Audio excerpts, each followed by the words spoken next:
Today we're in Chautauqua County, and I've been here before. I've done some videos in this county. There's some really great small towns in Chautauqua County. But today we're going to visit two towns whose best days are long in the past. And the first one here is Chautauqua, and then we're going to go to Elgin. And these two towns combined at their peak had like 1,000 people in them. And now, there's barely 150 probably combined. Maybe even smaller than that, depending on how the census would turn out in 2030. But we're going to start here in Chautauqua, obviously the same name as the county, so I'm assuming they had big plans for Chautauqua. It's a rainy day, so it is kind of a little bit of a dreary setting for a town, like I said, that's seen its best days. But let's learn about Chautauqua and see if we can figure out why it's gotten smaller. Since I can't fly my drone because it's raining, I'll give you a little Google Earth image of Chautauqua, and there's the park. So over on the eastern side of the town, there were some springs, and that's kind of why Chautauqua became what it was in its peak. So somewhere over here, wasn't able to find those if they're still there today, but that's kind of where they were, but you can see what the town looked like. And you can see it had a significant population, like 600 people at one point, and this is the downtown today. There's not much here. That's the post office. So it started in 1881. The name Chautauqua means medicine water. And the main attraction that gave its rise was the presence of mineral springs. There were 7 springs, 6 of which contained minerals with excellent healing properties. So they were discovered in 1873. But the town basically got started in 1881. That's when the post office was started. I think that's a old bank building, and this is basically the downtown area. Looks like they have a church there on their main street, and there's City Hall.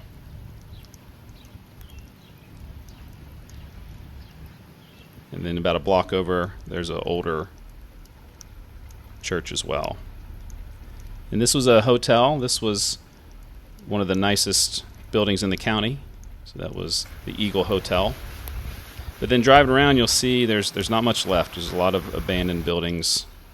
There's a few homes, but not too much left.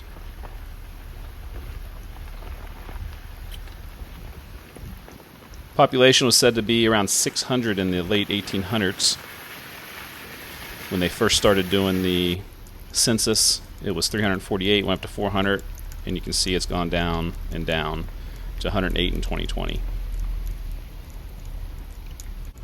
So it was the most prominent shipping station for the nearby Osage Indian Reservation in Oklahoma, just right here near the Oklahoma state line. They had the Chautauqua Spring Spy newspaper, established in 1882, had a circulation of 350. So definitely a lot of history here, but not too much left. And most of the town looks like this. Then you'll have some hidden gems just kind of driving around, and you can see like a building like that certainly used to be probably a more prominent building in the town.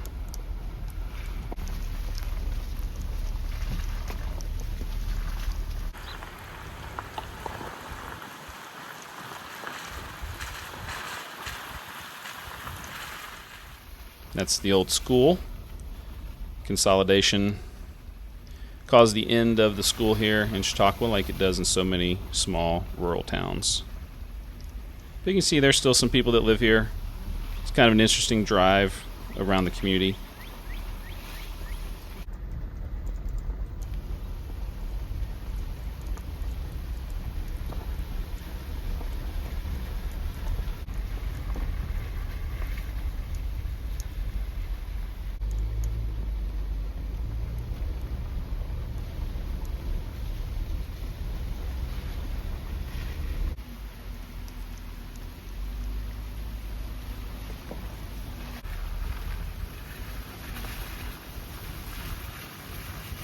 I went down to the southern part of the town as well. Most of what I was showing you earlier is kind of in a few block area where that old bank was and the post office is. But if you go kind of down to the southern half, when you're looking at the map, you see more of the same, maybe some evidence of some oil industry that is here in Chautauqua.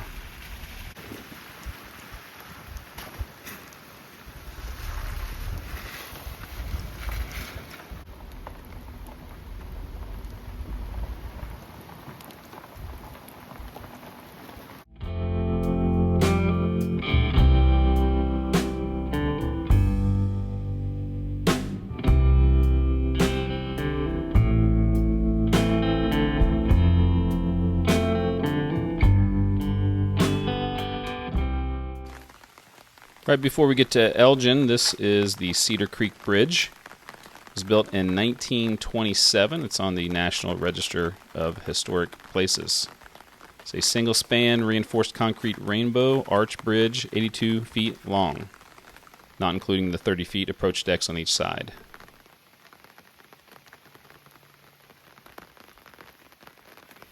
It's also known as a marsh arch, because that was the design of James Barney Marsh. And there's Cedar Creek.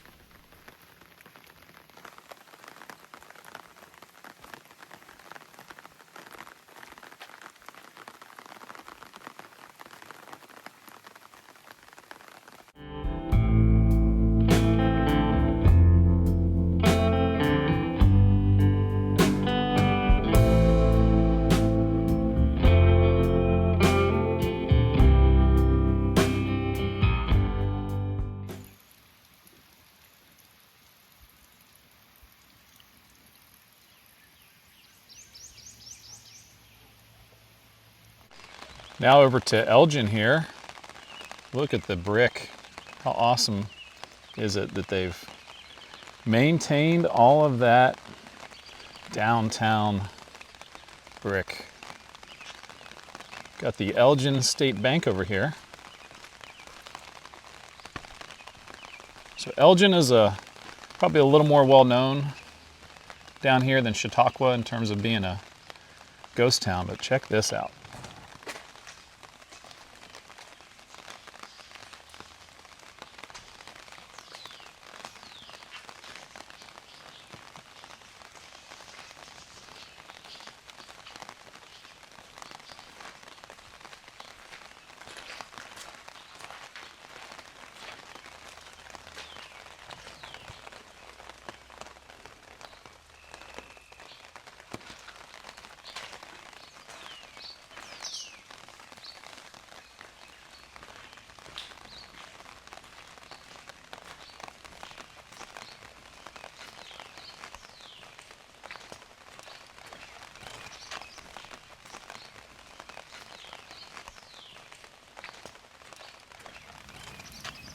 As we check out some other abandoned buildings around town here, this is on the main street. It used to be a much more significant main street, as you can imagine.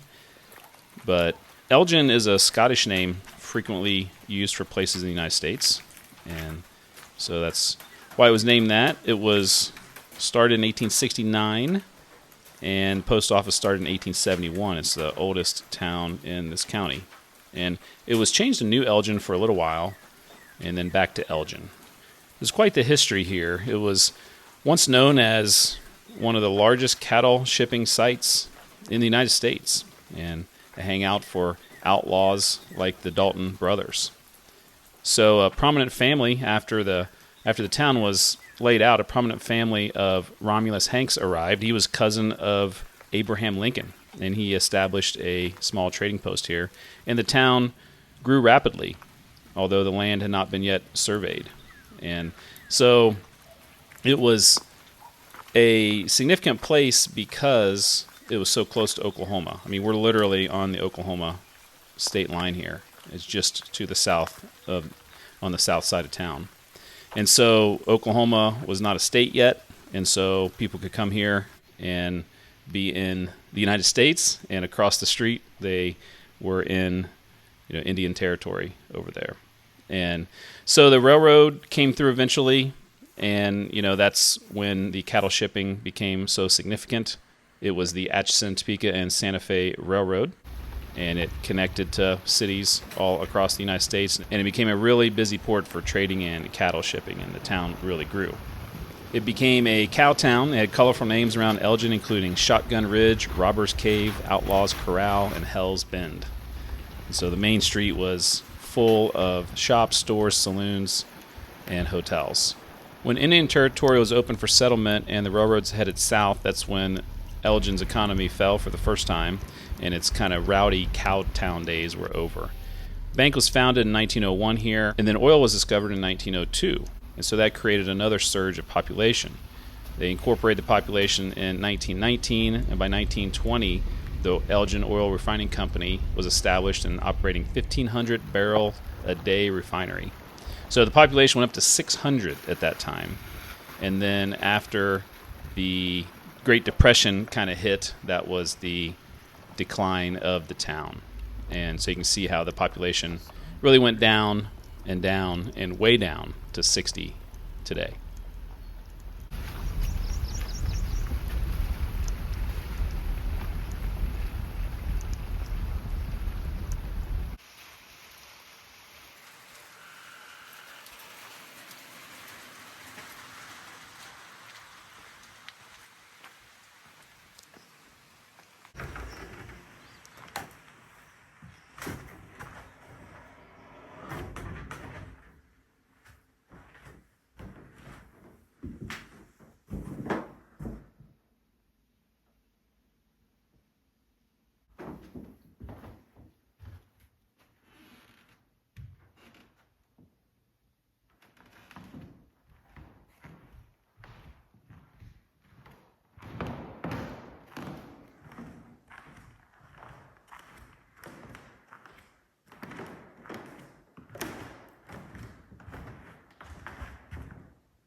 Well, that was a really interesting short tour of two towns here in Chautauqua County.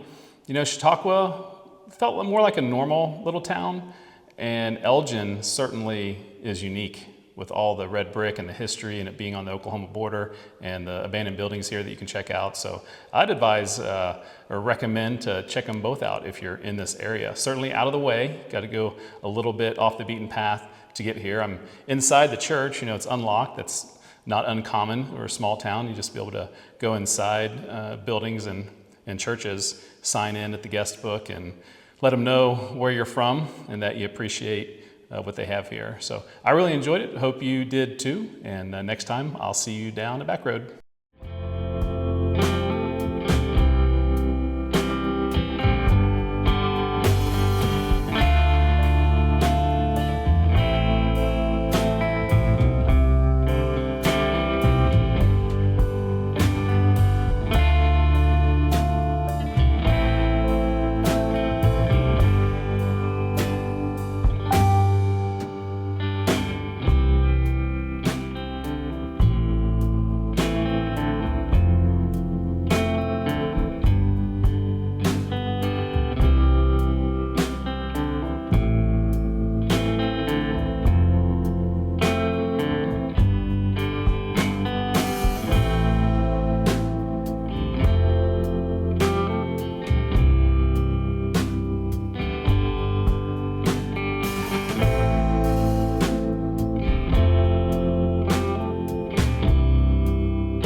Rainy day death go round in Chautauqua.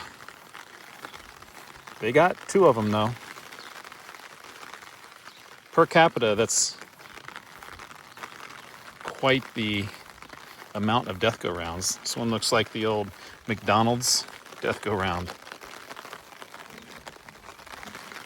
And it spins really well. Very, very good. 7.3. These are the ones we really like. This is the big party death go round. Sway back and forth a little bit. Oh.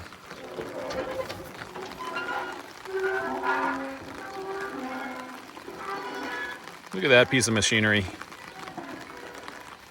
Gotta love it. So even though the other one spins better, I like this one better. 7.6.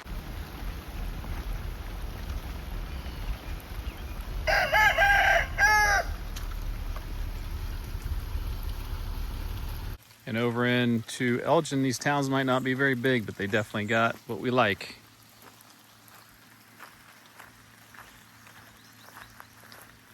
Well, this one, a little bit of bowed wood, all kinds of colors. Will it spin?